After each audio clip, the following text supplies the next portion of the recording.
पंढरपूर पासून फक्त 5 मिनिटांच्या अंतरावर कोर्टी रोड सिंहगड कॉलेज समोर नर्सिंग कॉलेज शेजारी इंडियन ऑइल पेट्रोल पंपाजवळ आम्ही आपल्यासाठी घेऊन आलोय श्री लक्ष्मीनगरचा भव्य ओपन प्लॉटचा प्रकल्प। आमच्या प्रकल्पाची वैशिष्ट्ये शांत व निसर्गरम्य वातावरण, संपूर्ण प्रकल्पाभोवती तारेचे कंपाऊंड, अंतर्गत रस्ते आणि स्ट्रीट लाईटची सोय, गार्डन व लहान मुलांसाठी खेळणी, वृद्धांसाठी पाकडे, प्लांटेशन, प्लॉट डिमार्केशन।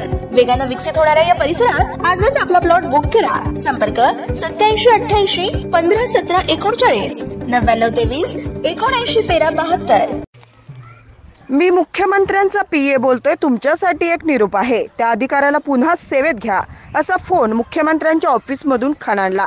या फोनमुळे नाशिक जिल्हा मध्यवर्ती बँकेत एकच खळबळ उडाली आणि बँकेतील प्रशासक टेन्शनमध्ये आलेत। पण जेव्हा फोनची खातरजमा केली त्यानंतर एक वेगळीच बातमी समोर आली आहे।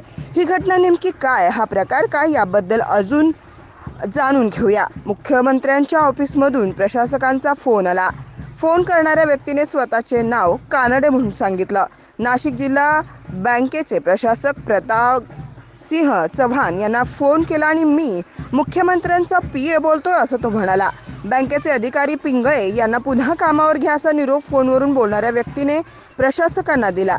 पण मुख्यमंत्र्यांचे पीए असा फोन करतील असा संशय प्रशासकांना आला। त्यामुळे प्रशासक प्रतापराव चव्हाण यांनी याबाबत सहकाऱ्यांशी चर्चा केली। मुख्यमंत्र्यांच्या ऑफिसमध्ये फोन फिरवत त्यांनी खातर जमा केली। यावेळी असा कुणीही फोन केला नसल्याचे उघडकीस आलं। या गंभीर घटनेची माहिती प्रशासकांनी भद्रकाली पोलीस ठाण्यात दिली। तोतया फोन करणाऱ्याच्या विरोधात पोलिसांनी गुन्हा दाखल केला। यावेळी पोलिसांनी या घटनेची सविस्तर माहिती दिली। पोलीस या प्रकरणी अधिक तपास करत आहेत। ताज्या घडामोडी पाहण्यासाठी आमच्या YouTube चॅनलवरील PVR न्यूजला सबस्क्राइब करा आणि शेजारील बेल आयकॉनवर क्लिक करा।